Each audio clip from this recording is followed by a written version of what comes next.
Hi, thanks for staying with me. So, we ran a poll.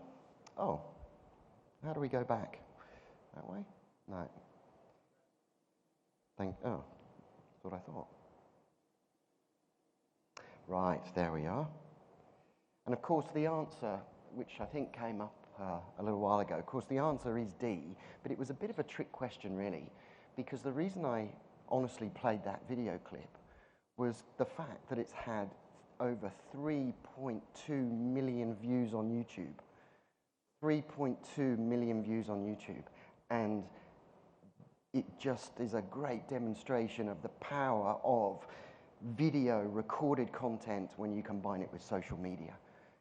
And this is what, this is tech, and this is what the world is like now, and everything is moving online. And it's changing the way, of course, and influencing the way that we run our events. So next up quickly is the types of hybrid events. A hybrid event could be a sole and single purpose event, for example, like any meeting, any seminar, any kind of training workshop. It's a sole purpose single event. Or it could be an event within an event, which is very much, and in fact, exactly like this session, where I'm presenting an education session within MIA 2014. So it could be a keynote speech or an education session within a convention or a larger conference. But these are the types of events that you can run hybrid, essentially. Very quickly looking at the different models. With our session today, with this particular hybrid event, we have got, being a Saturday, people aren't working, at least not in Australia. And so the people tuning in and our online audience today will be, they're all individuals, but essentially you can also have pods. So I'll explain this in a local level. So for example, if you were a company based here in Kuala Lumpur, but you had offices in Singapore and other parts of the region, Manila, Hong Kong, Taipei, you could bring together your customers or your members, if you're an association, whomever, and bring them into other cities and get them into a pod. So they're having a live experience, as well as you've got the main event. And typically with pods too, you would probably set up a camera in the pod, so it's two-way. So the main event can see them, and the pods can also tune into the main event. So it's very interactive. In a sense, it's almost like having the second best seat in the house. But of course, you can also have a combination of the two. So you can have pods and individuals running at the same time. But typically, those are the main two models of hybrids. The key elements of a hybrid event. Webcasting equipment, of course, is vital. And thanks to Mario and the wonderful HACOM, they are providing this today and enabling this hybrid session to take place. You obviously need camera or cameras. They might be camera operated or they might be fixed. More on that later. You obviously need audio-visual equipment, the staging, the lighting, the mic, the sound. Virtual host or a virtual MC. For some hybrid events, they are absolutely critical because, as I said at the start, turning or having your audience become participants is hugely important. Otherwise, you may as well just be live streaming content. So you want to engage them, you want them to feel as though they can participate, and you want them to participate. And a great way to do that is to have a virtual host or a virtual MC.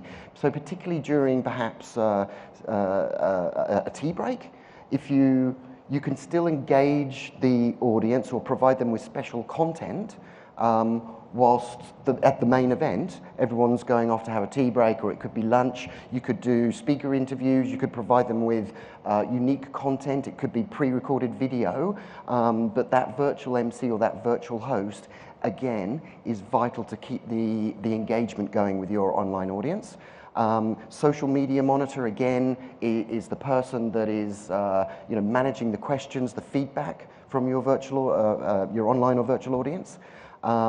You may need a hybrid event producer And simply you might need a hybrid event producer because until you've organised one yourselves, you don't realise that in actual fact you are running two events in one.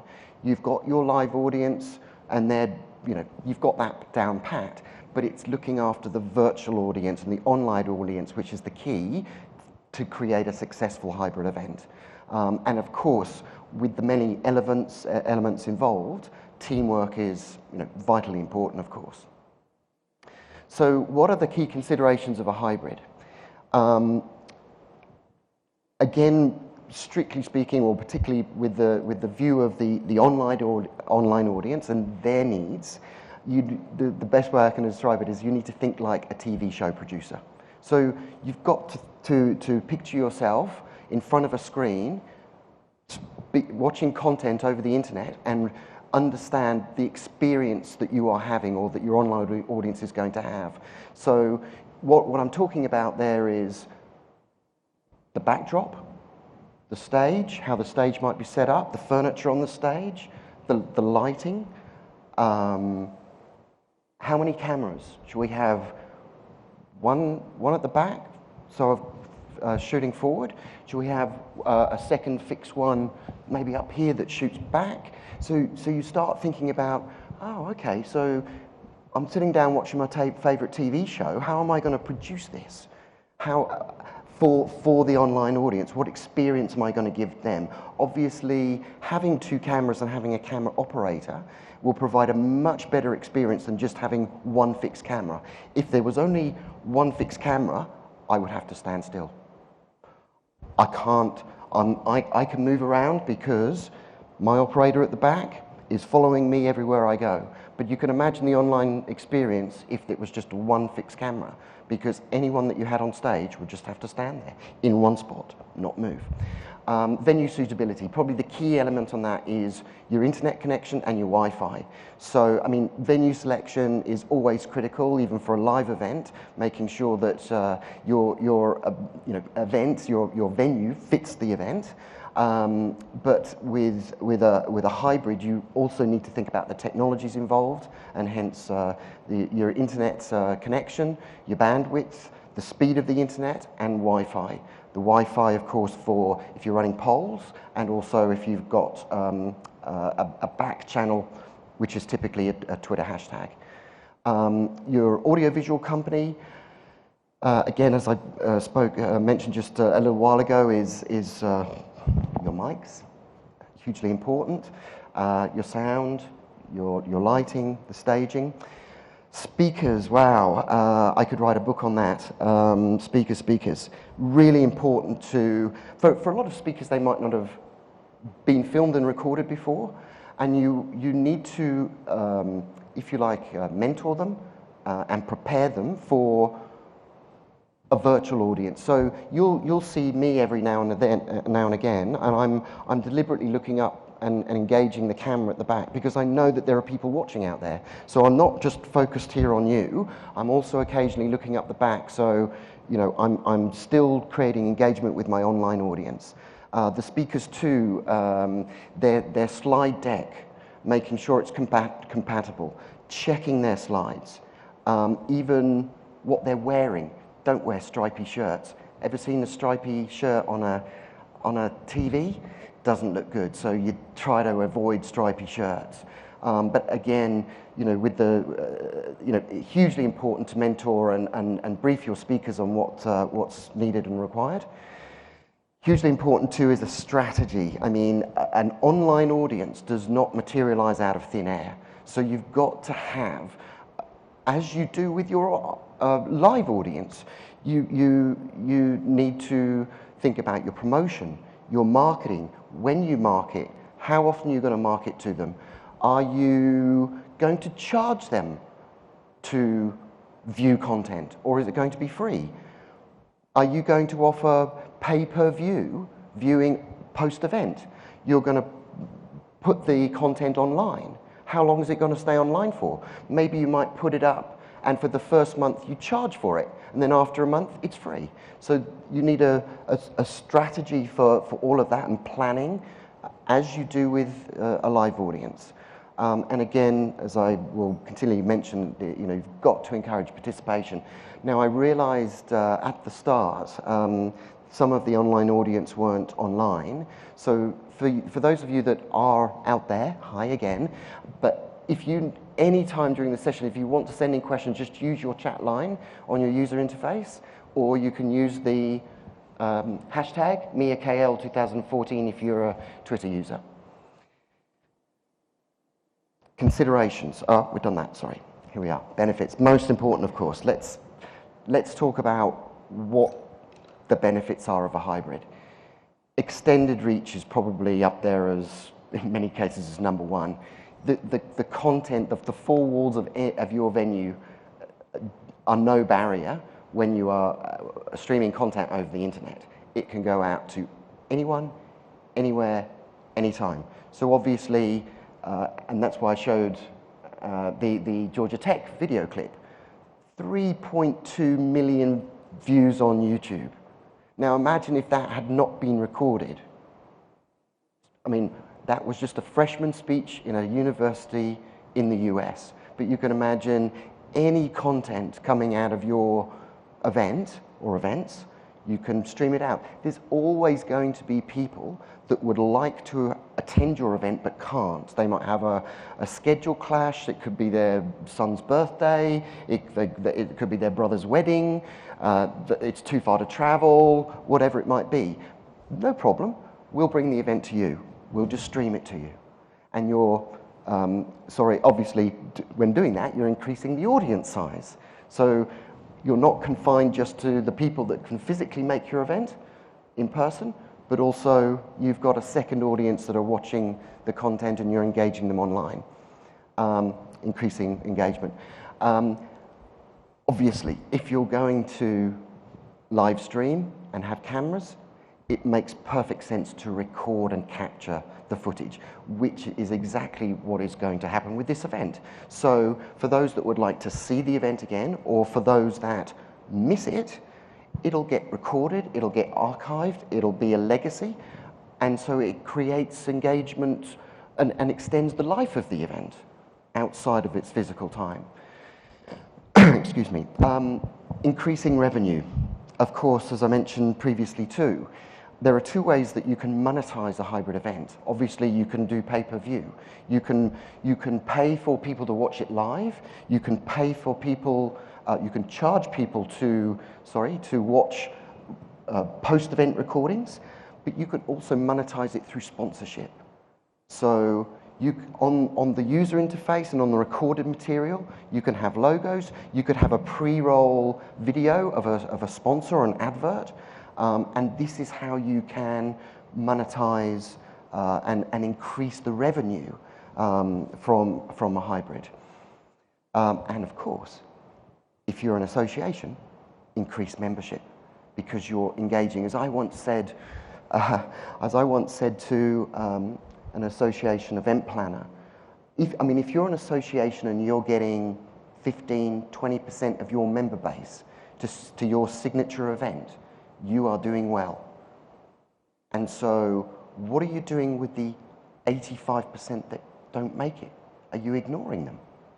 Because this is one perfect way that you can still engage them. If they can't make the event, they don't have to be ignored. And so it drives membership. It retains membership and drives membership. You're giving them extra value. And of course, hybrid events are green. No one's using any carbon sitting at home to watch this. So, you know, if it's a great way to be able to champion your sustainability credentials, if you like. Again, with an online, everything is measurable. It's a beautiful thing. And it sort of links into that last bit, the lead generation, because it's a bit like when you sign up for a webinar, you know, they ask you for your email, who do you work for, where do you... So it's a great... Everything gets measured. We know exactly who's logged in, we know who's registered, who hasn't logged in, how long they log on for, and everything we know about. You can do that for you with your own hybrid events. And as I say, it can be a lead generation tool as well. So I'm just going to pause quickly at this point, just to say, have a think maybe about the events that you organise now and your current events, whether it's meetings or conferences or product launches, road shows. Have a think about the events you currently organise and which ones you could turn into a hybrid and how you might do that. I'll be back in just a sec.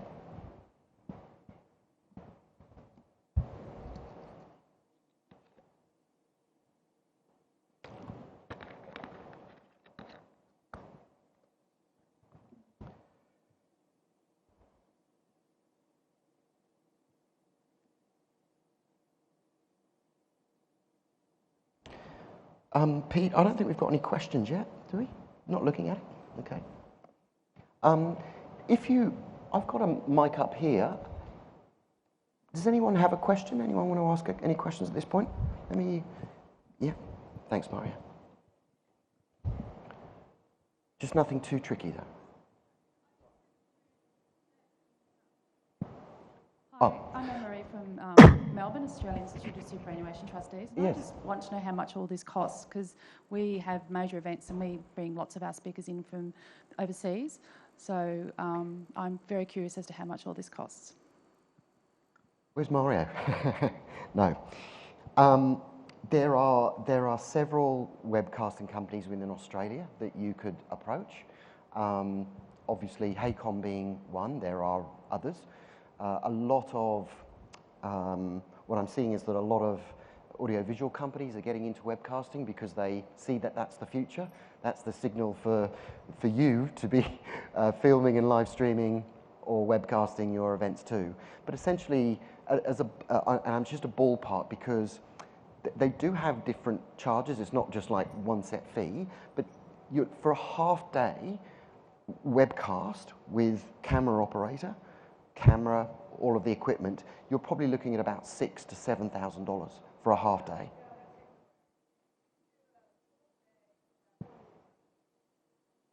I beg your pardon? For a full day?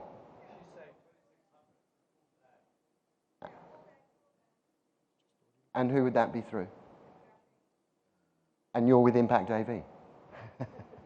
Okay, well we should talk then, shouldn't we? Because I can tell you right now, that is the cheapest cost I've seen.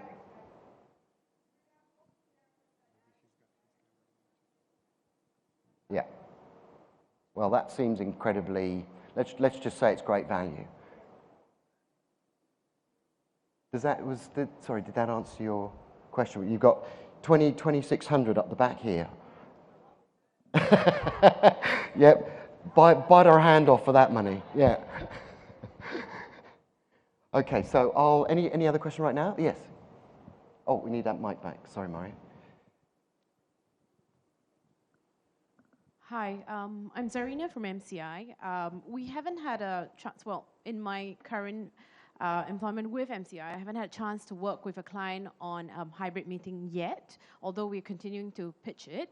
However, internally in MCI, we do global training through a hybrid online process. What I've noticed is, and I'm guilty of it, my level of engagement on an online learning is 50 to 70% if I'm lucky during that 1 hour session, as opposed to me sitting an hour here and I'm fully engaged with you. So how do we increase engagement level? Because I think that's the objection. What you have to do, I mean, the key to that is you've got to understand people's attention spans. And it's been said in this conference previously, I think, in fact, Nigel even made the remark in his opening session, and that is people's attention spans are getting shorter. Not only that, I mean, research has proven that you can only fully engage someone, fully, for about 10 minutes. After that, people start drifting off. And this comes back to what I was saying earlier about briefing your speakers. Because if you've got someone standing there for 40 minutes, non-stop talking, you will definitely disengage your online audience. So the key to keeping the engagement going is to, if you like, chunk down a 40-minute presentation into, say, 10 or 15-minute chunks. Do 10 minutes or 15 minutes, stop, ask questions, run a poll, get some engagement going, and then start again. That is without question, the best way to retain the engagement of an online audience. Okay, so, it's Peter Hare. This is the part where I'm just going to invite a few people up and have a bit of a fireside chat with them. So please welcome Peter up here. I hope you all know Peter from Crowdcoms. Thanks very much. And so, hello, Peter. Thank you. Welcome. Peter, mobile event apps, the fastest growing new tech in events for 35 years. And I know you've produced hundreds of them. A lot of people probably don't realize, Pete, that there are literally hundreds of event app producers. What is your advice? What do you say to the people in making the right choice? Because obviously when you've got that much choice, it can be really daunting. So what will your advice be to them in making sure that they choose the right app?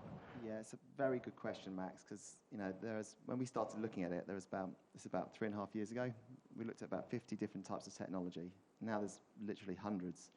So it's actually a minefield. Yeah. So, and when I thought about it, it's one product doesn't fit them all. So you can talk to them, Pete. So what I suggest is actually start from the outcome. So that, there's lots of different types of meeting, and there'll be a different solution will actually be appropriate for that type of meeting. So, as an example, like a trade show is going to need arguably a different type of app from a conference, and if you want to use mobile in a small meeting, you might not even need to use an app. SMS might be sufficient. So, or if you're doing a gala dinner, obviously you might need bidding. So there's going to be another type of solution. So when considering sort of implementing mobile, don't just go, okay, I'm going to need to find an app provider. So you want to actually start thinking about what are the core drivers for doing this. So as a sort of case in point, so a trade show might really, the most important thing might be lead tracking. So you need to find a provider that's got a really good lead tracking solution, or something like an event like this is going to be something like a really good digital handbook, maybe a little bit of Q&A. So you're going to be looking at those sort of strengths. And that's going to hopefully narrow down your choice to maybe half a dozen or so different types of solutions and providers. And then you can do your due diligence on costs and support and whether it's something you can manage yourself. And then hopefully you can make a decision that's going to be the right fit for your event. So that's my sort of top tip for making a decision on what's the right thing to do when implementing mobile. Thank you, Pete, because I think the key is you really need to, if you like, you're working back from what value, what do you want the app to do for you, and then no apps are the same. Some apps might be really strong on networking. Exactly, Some apps might be really strong on surveys and polls. So depending on what you want to do with the app and what value you want to bring, that's where you start to then narrow down that choice of which one you should be using. Yeah, absolutely. Yeah. So you need to sort of really think about your event. What do you really want from mobile? Just don't be putting mobile in for the sake of putting mobile, because sometimes there's been mobile strategies at events, let's be honest, and I've been guilty of it as well. We've done things that hasn't worked so well, and it's been it's a learning curve. Yes, and I was going to say, Pete, I've heard stories. One story anyway and I think it's a classic case of maybe a mobile app producer not just selling the product, and then saying, well, good luck with that. I hope it all sort of works out for you. Bye. I mean, for me, it's you need a strategy in place, right, to get adoption on the app, to get people to use the app. Because if it's a fail, if the technology doesn't work and there's no value, then they will never use an app again. Yeah, absolutely. And that doesn't help anyone if you you want to, from a business point of view, you want a customer that's going to keep using you over and over. And so you need to, once you've made the decision, then you've got to get the strategy. And that strategy is a lot to do with communication with your audience. So communicating back to your audience, and then and even having people on site like I'm here today, so, you know, might have an app help desk, someone that's responsible for, you know, because not everyone's very techy, you know, some people have got different levels of expertise. So having someone to help people out is important. Yeah, So, and I think yeah. So just consider all that stuff when you if you're going to go down the I got a question. Go on. Yeah, it's a good question, and the question was sort of, what's the difference between a native app and a web-based app? And it's almost a sort of religious debate in some people. So, a web app is just an app you would access by a URL. So it's a bit like a mobile website, and a native app's one you go to your app store, and then you got HTML5 web apps which can work offline, which is you go to which is like the app we've got here. So it kind of behaves like a native app, but you access it via a browser. Yeah, so that's kind of the difference. anything else? Any other questions from? Yes.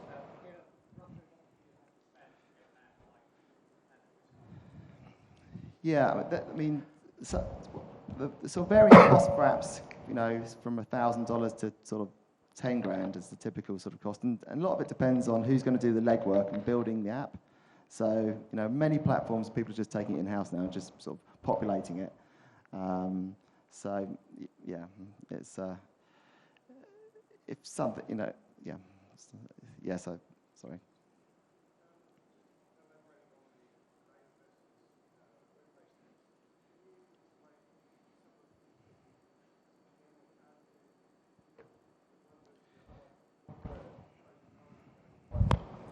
Yeah, so it's a great question, Steve. So native, it's got really good sort of features. So they can enable QR code readers, so you don't have to automatically and those type of sort of things. And geo sort of works well on native. The downside of native is you tend to got to build an app for all different types of platform. Whereas with a web-based or web app, you just build it once and it'll work on anything with a browser. So yeah, I think those are the sort of the key differences. So, Peter, just in closing, the future. Where's the future of event apps going? Any thoughts on that? I think you know, with all tech, it's going to get easier, and people are going to get more comfortable with it. So you're going to take it more in-house, and people are going to, you know, get better at it. It's going to get faster, and sort of there's going to be more technology is going to combine. So it might be sort of working more with registration companies and payment and so forth and things like that. I think that's the way it's going to go. Yeah. Peter, look, thanks. Terrific. Thanks for coming up. And obviously, Peter's around. If you need to ask any more questions, he's your man. I'll be inviting up Louise White from White Social. Please welcome her. Now, we're going to start talking about social media for events, aren't we, Louise? Which is rather an exciting topic. I'll stand this side if you like. Hello, everyone. You okay? Is that? Am I on? Yep. Yeah, great. In your experience, by the way, I should start by saying Louise and I have known each other for about 10 years, going back to Sydney Hilton days, Yep. and she left the industry to, I guess, concentrate on two very important new product launches, right? Ruby and Clara. That's right. And Louise came back into the industry and had a passion for the industry, and she's now, a year ago, I think this week, started her own business, White Social, and helping companies integrate and use social media for their events. So, Louise, what's your, starting first question, do you feel that a lot of people are daunted by social media and how to use it for their events? I think there is. I mean, how many people have a Facebook account here in the room? Twitter accounts? Good. Instagram? Yay. Pinterest? Okay, good. I think we have to go back to why do we use why is social media so successful or so successful? Why is it in our lives? And we trust people's opinions, and I think 78%, there was a report, Nielsen report, saying 78% of people trust peers' opinion. And people like sharing information. So with social media, we now have a platform that we can share information. The way we obtain information has changed. So social networks are how we connect. 1 in 13 people are on Facebook. Over 500 million tweets are sent per day. 6 billion hours of video are played on YouTube every month. And what we deliver in events, it's obviously we talk about remarkable experiences, and events give it a moment in time. So now, for the first time ever, we have a platform of social media to promote and share our events. So we can no longer ignore it. It's part of event marketing. And it's very much, I think, with Eric talking this morning on how his designing the meeting room is and how we need to change that. Social media almost goes hand in hand in that, because you're creating a community, or you have the opportunity to create a community prior to your event, during your event, and then extend the life of your event afterwards. So there are some, for people that aren't used to it, it's just another way of thinking. It's what you're already doing in everyday life in your promotions of your event. It's just taking that online. Yeah, and I've heard it said that events and social media are indeed a match made in heaven. Yeah, absolutely. Sorry, I realised that I went backwards on the question. That's all right. You covered it up very nicely. Am I on to question 3? Are you? I don't know. I don't know. Is that it? I threw a wobbly in there, but she coped very well. I went backwards. Is that the one? So do you want to talk to us about the goals and the strategies for social media for events, and run us through that process, Louise? I think with large events such as this size, you really need to be looking at a content strategy or a strategy 6 months prior. You need to set your objectives. Why are you doing social media? You need to be realistic. Is it for lead generation? Is it to increase the awareness of your event? Is it to reduce marketing expenditure? You want to communicate with people, but you don't want to be doing brochures. What's the ROI on that? And then it's really looking at a content plan. It's all about good content. You need to attract people to your event. You need to make that content so attractive that they're happy to share it. They're getting excited about the event. And it's something we spoke about, of course, previously, and that's the before, during, and after stages of how to integrate or use social media. Obviously, prior would be in promotion and marketing, and creating a desire for people to attend an event. And then during an event, you're probably using a back channel like Twitter with an event hashtag. You're maybe taking photos and Instagramming them and Facebooking them, as I know people were doing. But I think one of the key things is to be realistic. It's going to take time, and everyone's always time poor. And it's one of those services that you need to look at, like you would AV, or if you don't have a dedicated team to do it in-house, if you're going to do it, you need to do it and give it 100% commitment. You can't just expect to simply you put your event on social media and it's going to be an interesting event. You've got to work at it to make it work, just like everything else. So if you don't have the resources, obviously that's why I set my business up, and there are other companies out there, because it's getting to the stage that social media is so big that a lot of companies don't have an in-house resource to do it. Yeah. So if you're not comfortable doing it yourselves, I would certainly be looking at least getting a strategy written for your company, and then have the option of having a social media manager prior to your event, during event, and after your event. And as Max said, with online, everything is measurable. We have analytics coming out of our ears, sexy reporting on, that you can show to CEOs and the meeting organizers and the clients, and saying, this worked, look how many times this got tweeted. look at this, you know, this content got shared on LinkedIn. We got so many hits, you know, we've got an engagement happening here. We've got people asking questions.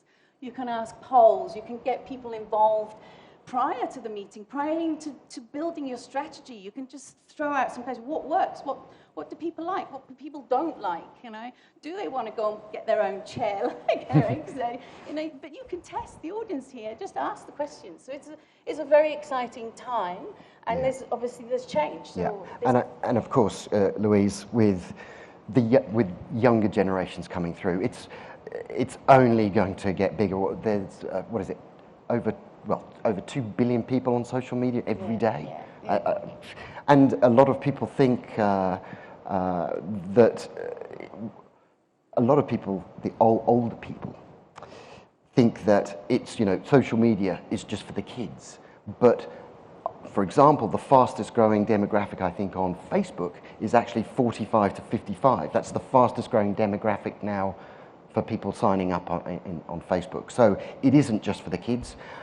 It's not just a fad. Social media is here to stay. There might be, in 5 years' time, Facebook might have gone. It might go the way of MySpace. Was that one? No. But they probably won't. But I'm just saying, there might be a whole new Twitter. Something else has come along. But it'll definitely hang around, right? And as I said, you know, events and social media is just such a wonderful, powerful mix, I think, of a match made in heaven. Yeah. And also it's expected now of any event to have a social media presence. So exactly right. So in summarising, in summing up, is there any sort of lasting little nuggets you wanted to leave? Well, I think just get on it. Being prepared, you know, depending which school of thought you come from, the 5 Ps or the 6 Ps, you know, you must plan. You just can't send a tweet the day before your event. It's got to have a clear plan. Why are you doing it? What are you measuring? What are your goals? How are you going to do it? You know, and the beauty of social media is if there's certain content that isn't resonating with your audience, you can change it. If it's doing really well, write more content like that. If it's not getting any likes or shares, don't post any more stuff like that. Yeah. So you have the power to be in control of it. So, you know, I think that's the key, is a very exciting opportunity. Yes, I'd like to say too, on that, is that I've heard it said too that the golden time for social media and events is post-event. And particularly, I mean, in terms of being able to extend the life cycle and extend the life of an event outside its physical time, that's where social media too just comes into its own. Because if you've got your event wrapped around an online community, whether it's in Facebook or whether it's in LinkedIn or if it's a private group, you can continue the discussions. You've got all of these people. You've gone to so much time and effort to bring all of these people into a live event. Given them great content. They've made some great connections. Continue it afterwards, and you can do that with social media. You know, it's just as I say, before, during, and after. It's a very powerful tool. Yes, Louise, thanks so much for coming up. Please, thanks, Louise. I'm not quite sure how I'm going for time. Yeah. Oh, okay. So wonderful. So coming up next, a special moment. This is where I can. I'll just introduce the next gentleman as I would. He's the guru of event tech. We've got Corbin Ball here, the principal of Corbin Ball and Associates from the US. We're beaming him in live right now from his home in the US, and it's going to be an absolute pleasure to have him here. Corbin, are you there? Yes, he is. Hi, Corbin. Hi, Corbin. Good afternoon, everyone. Hi, Corbin. Welcome. Thanks so much for joining us. Absolute pleasure. So Corbin, how long have you been listening to some of the chat? Have you been online long? Yes, I have for the last 45 minutes. Oh, okay, terrific. In fact, it ties in with some of my thoughts as well. Terrific. And so, well, look, I'm going to just a very open question, Corbin, and just ask you what do you see the future of events or event tech, I should say? Where do you see it all going? Because there's really never been a time like it where there has just been so much new event tech come online in such a short space of time. So where do you see it going from here? Well, you actually are saying my words exactly with that. I've been watching meetings technology full time for the last 17 years, and I've never seen a more exciting time than right now. It's changing faster. I think that meetings will change more due to technology in the next 5 years than they have in the last 15 years. And the two major drivers, the two disruptive drivers that have been spoken about, it's the confluence of mobile technology and social media are changing all the rules in very profound ways. Yeah. I know obviously that there is this huge confluence of event tech coming down. In terms of maybe the most modern tech, new tech that you've seen, Corbin, did you want to talk on? Well, I'll leave it. I won't throw anything out there. But did you want to? What are your thoughts on that? Well, sure.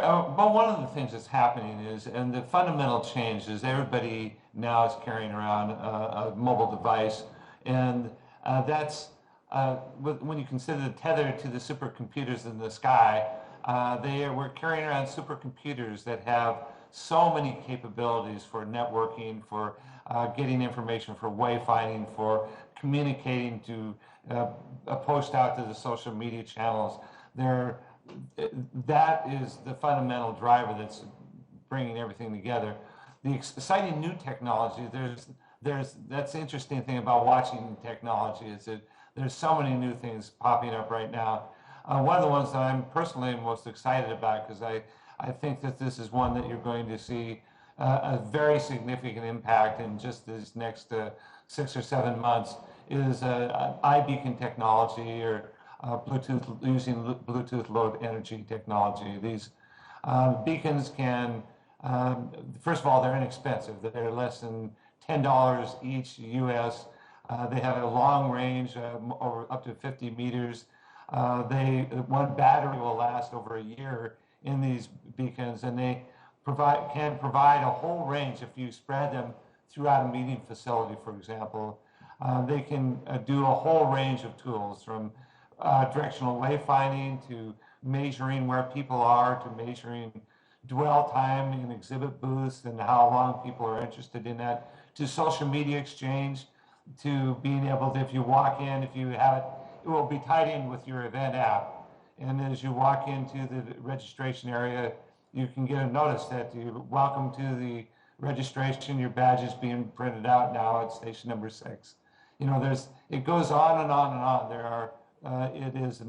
It's a technology that I think it's being deployed in arenas and stadiums in the United States right now. It's been used in scavenger hunts at the Consumer Electronics Show a couple of months ago.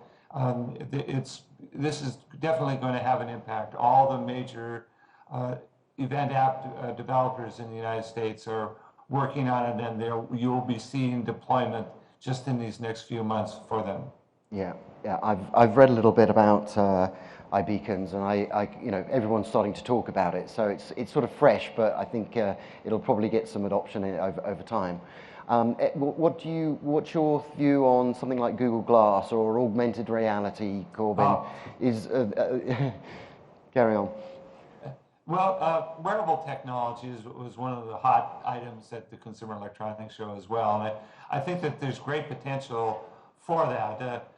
Google Glass is pretty high in the geek scale in terms of you're wearing this computer on your face, and I've tried them, I've worked with them. They have some great capabilities right now. It's early in the development stage still. It just went on sale this week, actually, to the public, but there are apps being developed, but it's going to be a while. But other type of wearables are going to be eventually quite big for our industry as well. I'm wearing a Fitbit activity tracker, and so the smart bracelets, smart watches, those things are going to be coming into for NFC rings, for example, near field communication rings. is one option that you could use for lead exchange. And these types of technologies, what it does is these tools are going to make it easier and more seamless to use your mobile devices, essentially. They will tie into your mobile device, or they will be standalone, but it's going to make the ability to access technology a lot easier, just seamlessly, that you'll do it without thinking or just without having to pull out a device and open it up and look at it. So that's what the benefits are, and the sky is kind of the limit with that, but I think it's going to be a ways before we see that. Augmented reality is something that, well, Facebook just bought Oculus Rift, and it's high quality 3D glasses, but it shows you where they're going with that. And you'll see more of these things for experiential reality, to be able to record experiences almost as if you were there, and then to be able to share that in terms of virtual conferencing and hybrid conferencing. I mean, in the future, a few years from now, those things are all eminently possible. Yeah, really interesting. Is there a, I mean, Corbin, how are we doing for time, Mario? Oh, okay. So what I might do is just throw open to questions. Are you okay, Corbin, with that? Just find out if anyone's got any questions. I can see everybody out in the audience, so it's yeah. Has anyone? nice. Yes, there are questions. We've got questions. Oh, thanks, Ian. Yeah. Who's got a question? Oh, you just wait. Oh, you're just again. So we have a okay. question down here. Okay, I think there's one coming through. From Malaysia. Yes, I have a question. What's the minimum requirements for the bandwidth, Wi-Fi, like we are doing right now through Skype, right? For this group size, and you do it at home. So what if you are at the garden? Can you do it live as well? Well, Wi-Fi has become the lifeblood of event communication, and the challenge is that we are going. The facilities are experiencing the bulge of the snake because people are bringing multiple devices, and just a couple of years ago they weren't. The demand has really exploded and will continue to explode for the next 2 to 3 years, almost double for these next couple of years. So it's going to be kind of a problem in these next few years. The minimum requirement, I say that on an individual basis, you need a minimum of, well, the very most minimal is 512 kilobytes per second for just basic email and answering, doing social media, doing tweets and so forth. For the basic minimum is 1 megabyte per second if you're doing sort of basic streaming, video, and so forth. But obviously, when you're doing a group, you need more than that. There's a bandwidth calculator at the Convention Industry Council website that can answer, depending on the size of the group and how many people are there and how heavy of users that they are. It will give you estimates on that. And that's conventionindustry.org is that site, and it's a helpful tool for that. Another one that gives you a snapshot is a free tool that can be used on mobile devices and PCs is speedtest.net, and they will give you ability to see what the current bandwidth is at a snapshot. But the more bandwidth, the better. Kind of the minimum on a personal basis is 1 megabyte per second, though. Oh, Ian behind you. One. This is Steve McKenzie from eTouches. Thanks, Ian. Hi, Corbin. How are you? Good to see you again. Good to see you. Quick question for you on the beacon technology. Can you maybe give an example of where you see beacons coming into play, besides the obvious with exhibitions and exhibitors? Whereabouts in the conference world do you see beacons being useful? Oh, well, I think the one caution that I didn't mention that I should have, these are going to have to be done very judiciously because people, they could also be used as a spam vehicle. I mean, you can have, the app, if you download the app, the iBeacons will allow pop-up windows and notifications. But you don't want to be walking down an exhibit hall and get 50 pop-up notifications, and people will just turn it off. It has to be of really distinct value to the users, and I think that There are many ways of doing that.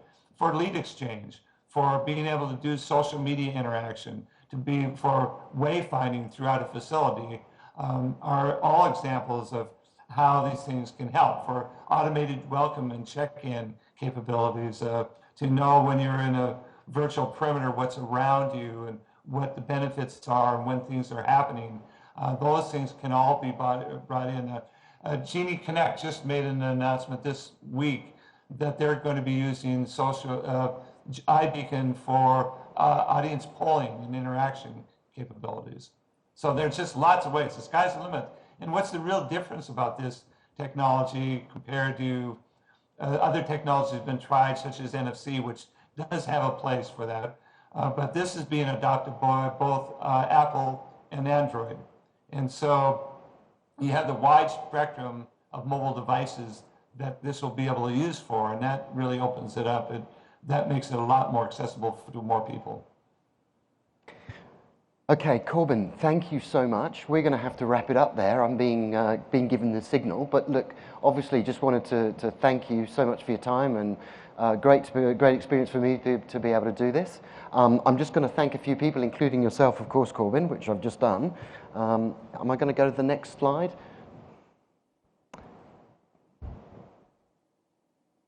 There we go. So, Corbin, again, thank you. Louise, thank you. Peter, Hare, thank you. Myself, I don't need to do that. And Mario, of course, Haycom, thank you so much for obviously supplying all the webcasting equipment to make this happen. I'd also like to thank all of you, and of course, all of you at home. If you're still watching, thank you so much for tuning in. You can wave to them, yes? And obviously, this will be recorded. It has been recorded, and so all of you will get a link so you can watch it again if you like, or share it. Thank you very much. Max Turpin, thank you very much indeed. Just wait a moment. Max, on behalf of the committee, I'd really like to thank you very much indeed. I know there's a huge amount of work went into preparing this session, and we really appreciate the perseverance that you displayed. It was very topical, great amount of detail, great talent that you brought to the table as well. Corbin's got a website, corbinball.com. If you're not on it, have a look at it, get his newsletter. It's completely free. It is really the latest that there is in technology. Mario, thanks very much. I know you put a lot of work in this from behalf of HACOM, so we really do appreciate that. And Max, thank you very much. Pleasure, Ian. Thank you. Conferencefocus.com. .com.au. www.conferencefocus.com.au, and you can find all about Max and the services that he provides. Sorry to rush you at the end. That's all right, no problem. We're breaking Thank for you. lunch, which of course is in the other hall. So thank you again very much. Thanks, Ian. Thank you.